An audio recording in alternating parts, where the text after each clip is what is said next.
Hi, we would be exploring Lauterbrunnen today. It's a valley of waterfalls. Our first stop is Trummelbarsch Falls.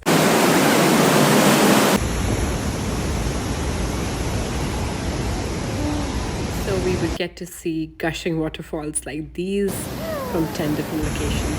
Stay with me till the end because the last one is my favorite. It would require about 30 to 40 minutes to explore it all.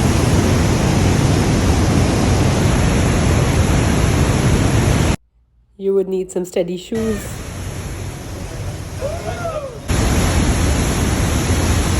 Let's go to the next spot. To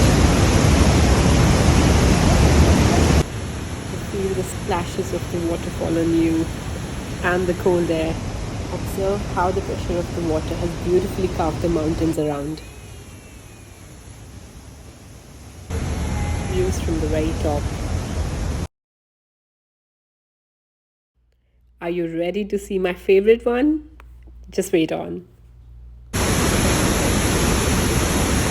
you see the rainbow?